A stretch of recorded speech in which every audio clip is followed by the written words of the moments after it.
significa cerebro pequeño o cerebrito. Es una porción del encéfalo que ocupa la parte posterior de la cavidad craneal o llamada también fosa posterior. Desde el punto de vista de tamaño, no constituye más del 10% del volumen total del encéfalo. Sin embargo, contiene más de la mitad de todas sus neuronas. Debe la importancia que tiene este órgano tan pequeño. El número de axones que penetran en el cerebelo supera en más de 40 veces de los que salen de él. Y las proyecciones eferentes del cerebelo están enfocadas principalmente hacia los sistemas premotores y motores de la corteza cerebral y tronco encefálico. Es decir, que directamente a la médula no tiene una conexión eferente, sino indirectamente. Desde el punto de vista ya de anatomía del cerebelo, está constituido por una porción central, que es el vermis cerebeloso, y dos hemisferios cerebelosos, puestos lateralmente. Como después lo voy a mostrar en el gráfico, la cara superior del cerebelo es aplanada y en ella es bien difícil ver el vermis. Sin embargo, en la cara inferior sí se ve muy bien el vermis, y toma ese nombre porque se parece pues a un gusanito.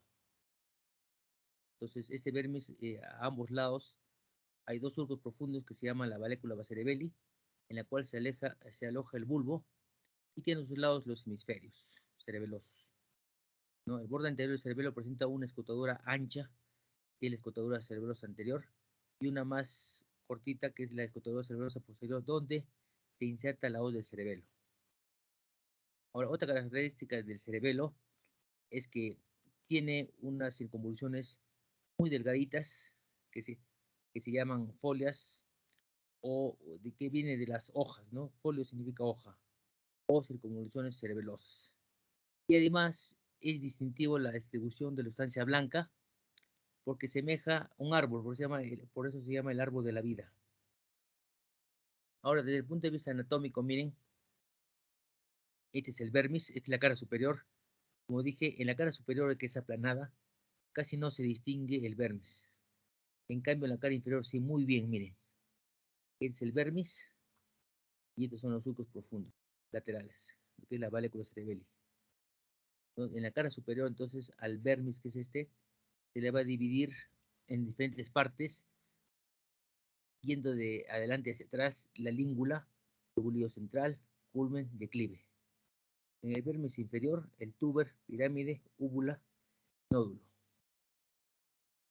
Ahora, mire, cada una de estas partecitas del vermis tiene su correspondiente parte de los hemisferios cerebelosos.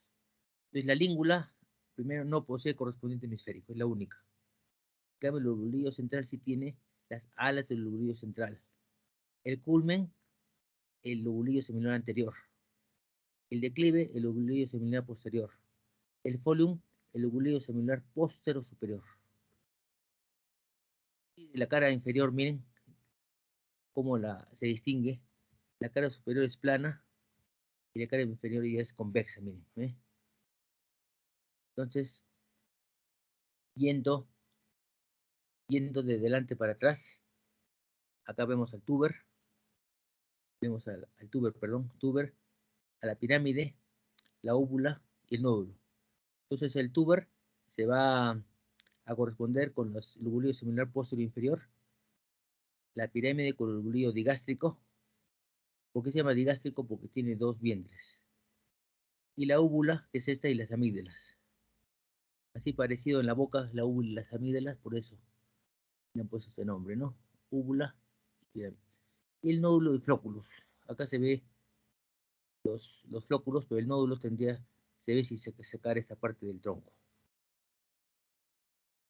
Estos son cortes anatómicos y su correspondiente visión en la resonancia, miren.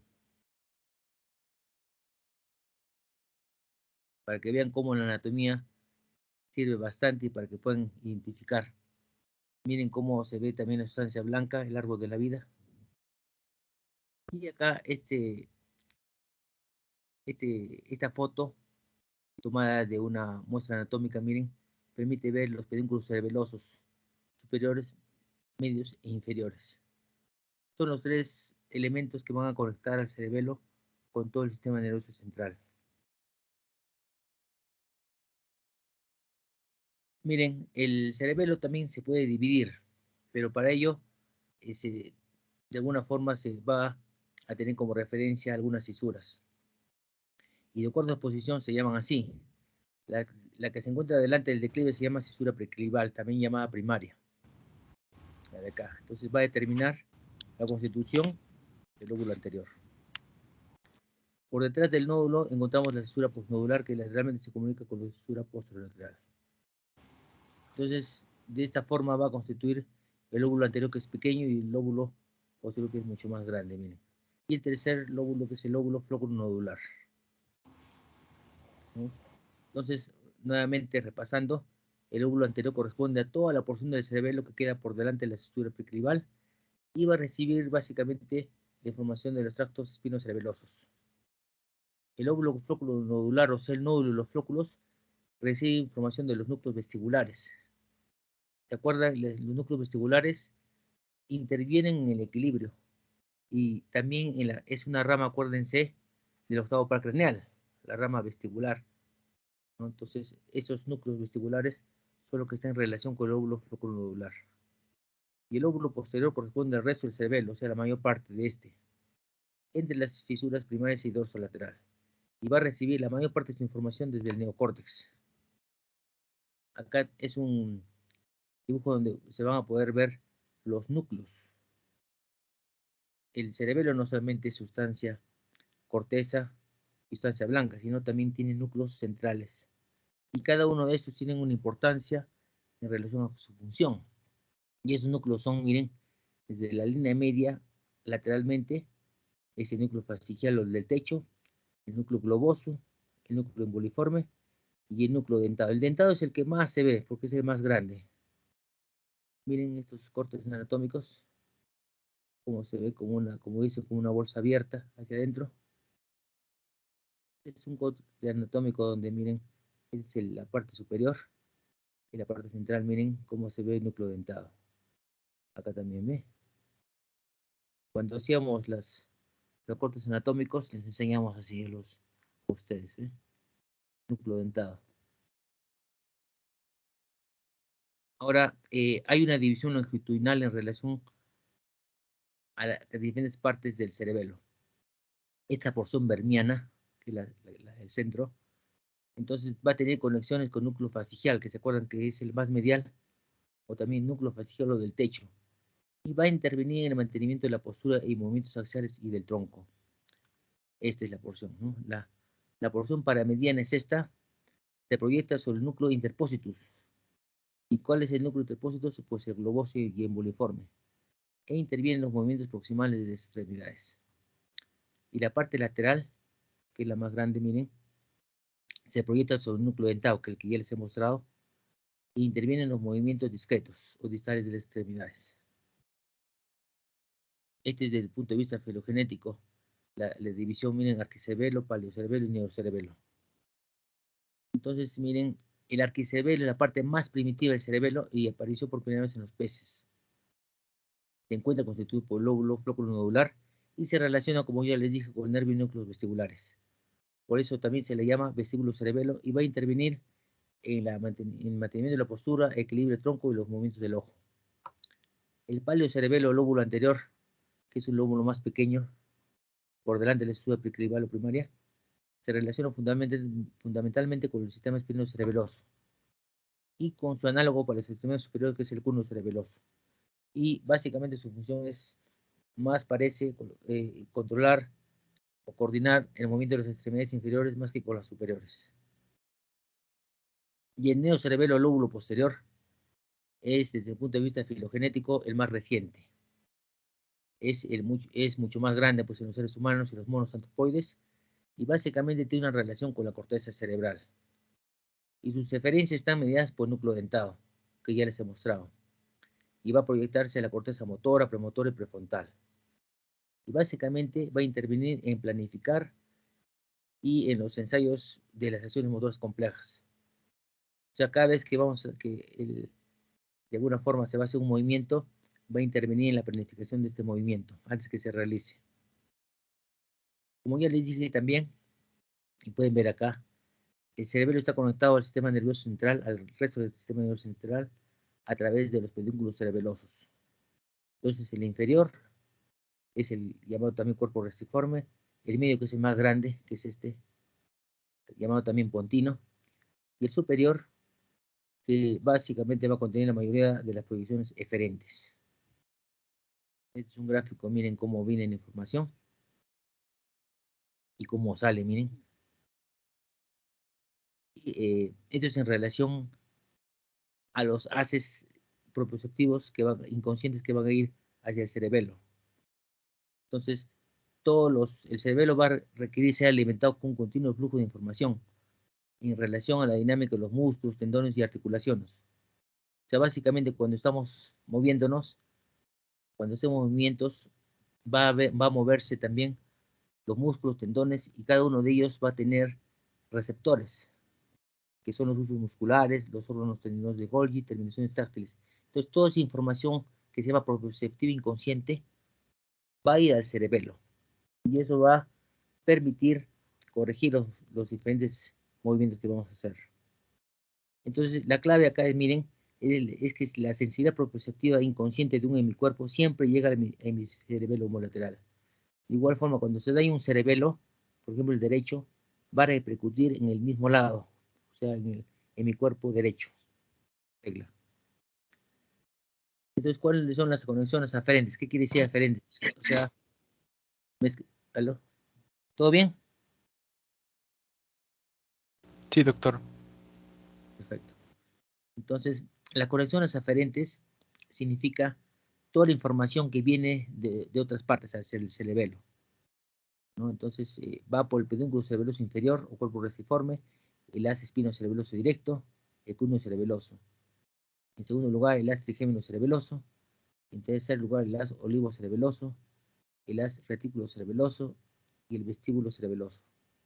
A través del pedúnculo cerebeloso medio o brachium pontis está el espino cerebeloso ventral y espino cerebeloso rostral, y las fibras tectocerebelosas. Y las conexiones eferentes, o sea, eferentes significa lo que sale del cerebelo, ¿no? Básicamente van a salir a través del pedúnculo cerebeloso superior, ¿no? Está el haz dentotalámico, el haz cerebelo rúbrico. En segundo lugar, a través del pedúnculo cerebeloso inferior, las fibras cerebelo-vestibulares, las fibras fascigio-vestibulares, las fibras fascigio-vesticulares. Y acá este es un gráfico, miren, donde permite ver el rol integrador del cerebelo. El cerebelo va a poder integrar toda esta información que está recibiendo y va a poder de alguna forma corregir a través de las eferencias de la corteza cerebral. Por ejemplo, cuando estamos caminando, estamos estimulando los receptores, los sus musculares, los receptores de los tendones. Entonces, todos esos movimientos el cerebro los va a percibir y va a permitir corregir los movimientos finos a través de la corteza y los núcleos motores del tronco. Y a través de estos va a ir a la médula al final y va a regular el movimiento para que sea preciso. O sea, ¿qué significa esto? Significa que el cerebelo va a permitir que lo que nosotros, todos los movimientos que hagamos, van a ya de alguna forma tener conocimiento de lo que vamos a hacer y va a compararse lo que se realiza con lo que se desea. Entonces, de alguna forma tiene que ser perfecto, o sea, lo que se planifica tiene que ser igualito a lo que se realiza. Entonces, ese es el rol integrador del cerebelo. Y cuando no ocurre eso, pues va a ocurrir lo que aparece en las dismetrías, sinergias que vamos a ver después. ¿No? Miren, la estructura histológica del cerebelo es muy simple. Tiene tres capas. Tiene una capa molecular, una capa media que es la Purkinje y una capa granular. A diferencia de la corteza cerebral, que es mucho más compleja. Esta corteza cerebelosa, con solamente tres capitas, va a poder realizar un magnífico trabajo en la regulación del movimiento. Miren, este es un corte histológico, donde se va a poder ver la capa molecular. Acá está la capa de las células Purkinje, miren. La neurona de Purkinje es una de las más grandes. Aquí también está su dendrita y la capa molecular. Y en resumen, la citoarquitectura de la corteza cerebelosa es la capa molecular plexiforme, capa de los celos de Purkinje y la capa de granulosa. Vamos a hablar de la capa de los celos de Purkinje. Ese corresponde pues a la porción media de la estructura histológica de la corteza cerebelosa y está constituido por una sola hilera de grandes células, como les he mostrado. Y sus dendritas se dirigen a la capa molecular. Y sus axones se dirigen hacia la profundidad, ¿no? Va a atravesar la capa granulosa y va a terminar en uno de los núcleos grises del cerebelo, como se les he dicho, ¿no? El núcleo facial o del techo, emboliforme, núcleo dentado, de acuerdo a donde esté la parte correspondiente, ¿no? Y miren, esto también es importante, que los axones purkingianos, o sea, de las células Purkinje, constituyen las únicas vías de salida de los impulsos eferentes que poseen la corteza cerebelosa. En otras palabras, la información que va a salir del cerebelo va a salir a través de las células de Purkinje. Ahora, en relación a la capa molecular o plexiforme, la capa más superficial y se caracteriza por poseer pocas neuronas. Y las más superficiales se llaman estrelladas y las más profundas se llaman encesta. Y durante su trayecto, los axones de las células en encesta emiten colaterales, que van a formar una ramificación en cesta en relación a las células de Purkinje. Y la capa granulosa pues está constituida por pequeñas neuronas, llamadas también células granulosas, y otras más, un poquito más grandes, denominadas células de Golgi, situadas debajo de las células de Purkinje. O sea, toda esa estructura histológica está en relación o en función de las células de Purkinje. Ahora, en relación al rol funcional del cerebelo, este diseño arquitectural uniforme de la corteza cerebelosa, como ya les he mencionado, o sea, la estructura histológica del cerebro es mucho más complejo. En unas partes tiene 7 capas, en otras 6, en otras 4, en otras 3. Sin embargo, el cerebelo es más uniforme, solo tiene 3 capas. Sin embargo, pese a tener solamente 3 capas, se comporta como que fuera una computadora que va a permitir la regulación de todos los movimientos. Sin embargo, va a funcionar de una sola manera, la inhibición, ¿no? Entonces el cerebelo actúa como un comparador de señales, ¿no? Detectando los errores durante la ejecución del movimiento. Y como ya les he dicho, las lesiones cerebelosas unilaterales producen efectos homolaterales. O sea, si se lesiona una parte, por ejemplo, el hemisferio cerebeloso derecho, pues va a repercutir en el hemicuerpo derecho. Así es la regla. En cambio, en el cerebro es al contrario. Si se lesiona una parte del hemisferio cerebral derecho, pues va a haber repercusión al otro lado. Otra función también es el cerebelo, es el gran modulador que actúa coordinando la acción de diferentes grupos musculares, ¿no? Cuando nosotros movemos una parte de nuestro cuerpo, pues van a haber músculos que se llaman agonistas y otros antagonistas. ¿Qué quiere decir? Por ejemplo, cuando vamos a hacer la flexión de nuestro brazo, cuando queremos enseñar nuestro punche, van a primero haber grupos musculares que van a permitir la flexión y otros grupos antagonistas que se van a relajar. Porque si los dos funcionan al mismo tiempo, pues no se podría ver la función. Eso se llama acción sinergista. Entonces, a través de esta acción sinergista, suaviza los movimientos que se están llevando a cabo, ¿no? Y van a regular de alguna forma los movimientos para que sea delicadamente, para que mientras unos se contraigan, otros se relajen y permitan el movimiento continuo. Y miren, como ya les dije, que la única respuesta de las células Purkinje es la inhibición, pues los circuitos cerebrosos son de reorientación negativa. Por eso, básicamente, van a prevenir las oscilaciones y van a estabilizar el movimiento. Entonces, en resumen, como ya les dije, el cerebelo carece de conexiones directas con la médula espinal. Básicamente se conecta con el tronco encefálico y la corteza cerebral. Está ubicado anatómicamente a nivel de la parte posterior de la protuberancia y bulbo. Constituye un nivel elevado de jerarquía de control sensorial y motor. Y tiene 3 roles principales en el control del movimiento: del tono muscular, balance y coordinación sensorial y motora. Y también tiene un rol en la potenciación a largo plazo y en el aprendizaje motor. Más o menos para que ustedes se orienten, miren. Entonces, para el movimiento participa la corteza cerebral, el tálamo, ganglios basales, el cerebelo, el tronco cerebral. Sin embargo, el cerebelo va a permitir que todo esto se articule adecuadamente para que el movimiento sea uniforme. Ahora, ¿qué ocurre cuando se dañan los hemisferios cerebelosos? Pues va a ocurrir lo primero que se llama ataxia. Entonces, ¿qué es la ataxia? Pues es la incoordinación que implica la sinergia, o sea, la incoordinación en relación a la realización de movimientos, ¿no? Entonces, va a implicar la llamada sinergia, dismetría y temblor intencional que yo les voy a mostrar después uno a uno. Entonces, esta ataxia cerebelosa pues es diferente de la ataxia sensorial que ocurre por lesiones de cordones posteriores. Pues no, la ayuda visual no va a corregir esto, sino va a seguir pese a la ayuda visual. La sinergia, entonces, como ya les dije, es la incoordinación en los movimientos y va a implicar lo que se llama la descomposición de los movimientos. Pues, ¿qué ocurre cuando se lesiona una parte del hemisferio cerebeloso? Pues los movimientos van a demorar más en comenzar y también en terminar. Entonces, como ya les mencioné, poniendo un ejemplo, cuando uno quiere flexionar el brazo, hay movimientos en las diferentes articulaciones que van a perfectamente coordinarse, que unos músculos van a contraerse y otros relajarse. Entonces, eso va a fallar.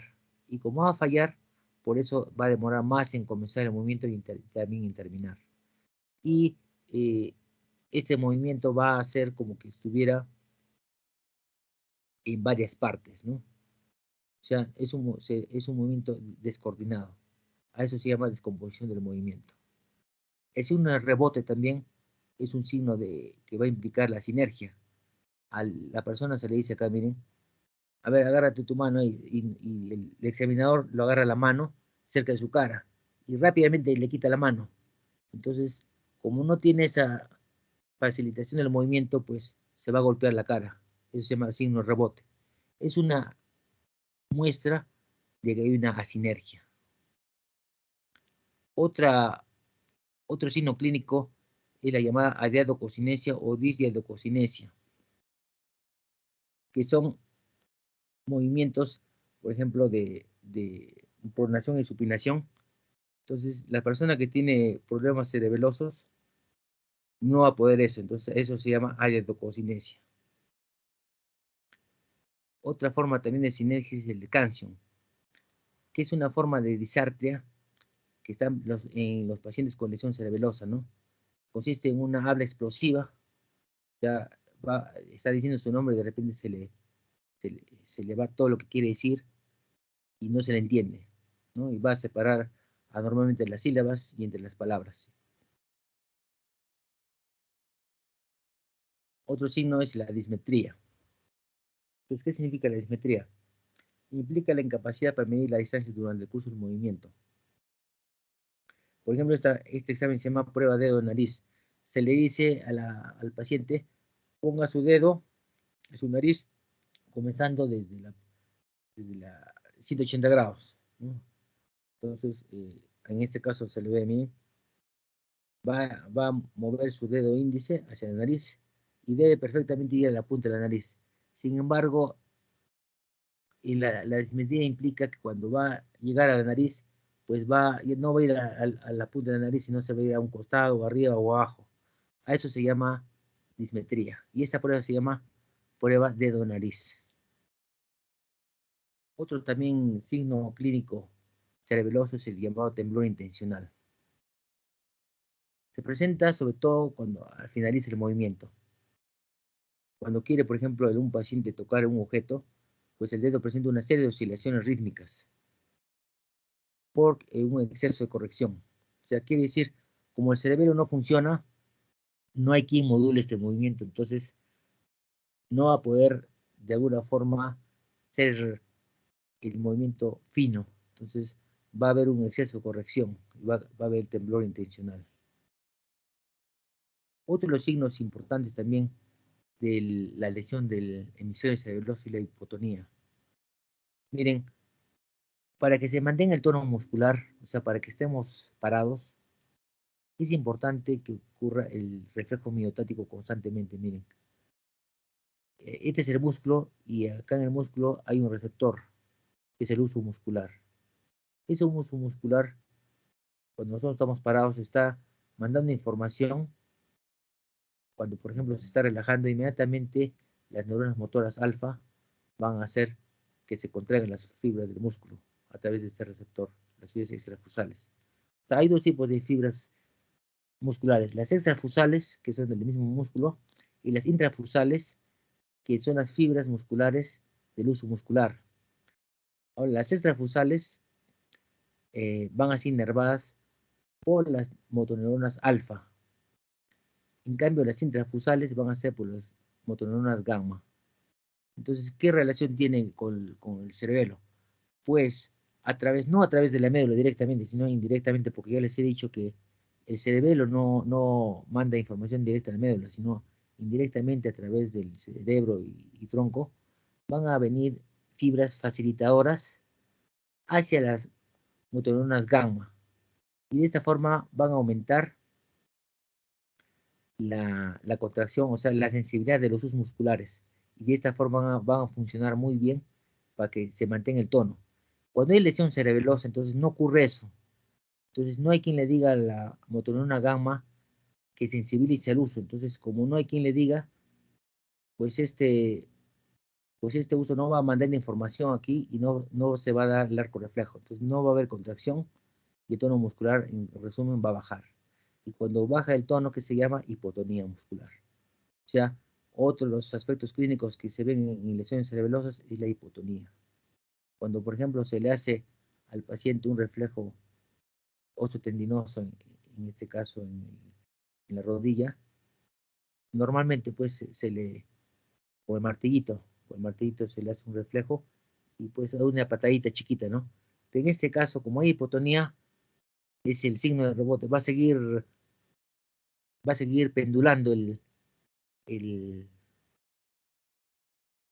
la pierna sobre la rodilla, ¿no? Entonces, como un péndulo va a estar bastante tiempo así. Va a moverse, va a moverse. En cambio, normalmente solo es una patadita y ahí queda. Pero debido a esto, la hipotonía, ocurre este signo. Ahora, ya les he dicho las lesiones en relación al hemisferio cerebeloso. Ahora hay lesiones llamadas del dermis cerebeloso. Entonces, estas lesiones básicamente incluyen al lóbulo flóculo-nodular y se va a caracterizar por trastornos del equilibrio, ataxia de tronco y nistagmos. Pues en la posición de pie va a presentar inestabilidad y el paciente va a tender a caerse hacia atrás, ¿no? Se va a simular a una persona que está ebria. Y los trastornos del equilibrio se presentan con los ojos abiertos o cerrados. Por lo tanto, el signo Romberg no está presente. O sea, ustedes para que tengan conocimiento, para que una persona esté parada y tenga equilibrio, intervienen primero el cerebelo. Segundo, el sistema vestibular. Tercero, va a intervenir los cordones posteriores. ¿Qué son los cordones posteriores? Pues todos los haces la sensibilidad proprioceptiva consciente. Entonces, cuando falla uno de esos, viene lo que se llama la ataxia, ¿no? Sin embargo, cuando hay lesión de los cordones posteriores, cuando uno abre los ojos, pues se va a corregir eso. Sin embargo, cuando hay lesión cerebelosa, no se corrige. Entonces, el signo de Romberg es negativo. Bueno, eso es lo que les he traído, un resumen de todo ese aspecto. No sé si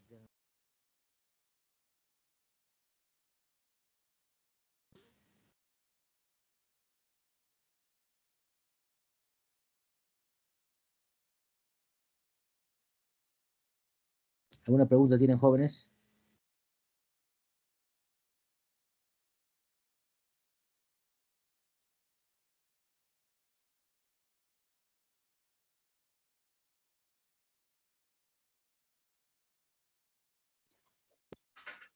¿Alguna pregunta?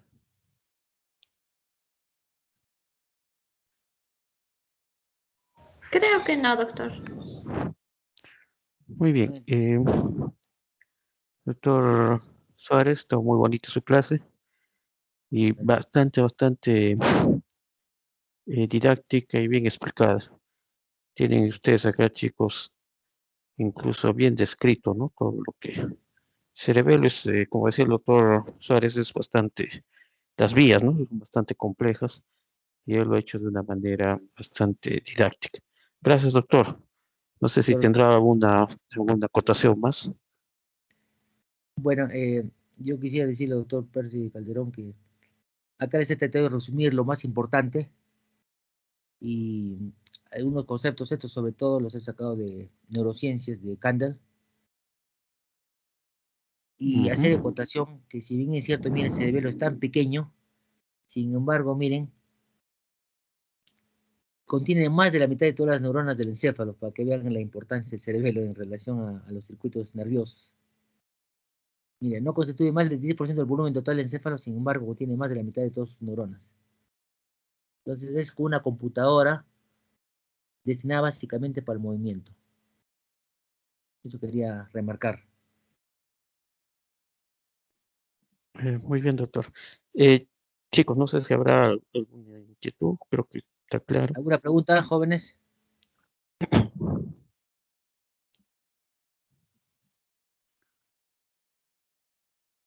Muy bien, entonces, para la próxima semana ya quedo con usted, doctor, para lo que es cerebro, Sí, sí. ¿ya? Doctor Sí, Calderón. como les decía, en este capítulo de neuroanatomía vamos a contar con el apoyo de estos brillantes colegas, ¿no? Docentes especialistas. Muy bien, entonces, si no hay más preguntas, hemos terminado. Muchísimas gracias, doctor Carlos. Doctor Y Percy. ya nos comunicamos pues, para Sí, coordinar la clase de la próxima semana. perfecto. Muchas gracias por su presencia y por su atención. Muy bien, chicos, bueno, agradecerles ante todo el estar eh, dando un tiempo, ¿no? Ahora en la noche, ¿no? Viernes en la noche, ¿no? Dando un tiempito para escuchar estas clases. Eh, igual el día de mañana vamos a tener clase en la mañana, ¿no? Entonces, agradecerles ese esfuerzo que están haciendo. Muchísimas gracias, entonces eso es todo. Muchísimas gracias, doctor Suárez. Y nos comunicamos Ya, y ya coordinamos, ¿ya? Muy bien, chicos. Creo que buenas noches a terminamos todos. con esto. Doctor, disculpe, Gracias. ¿será posible que nos pueda pasar las diapositivas? Porque estás bien resumido.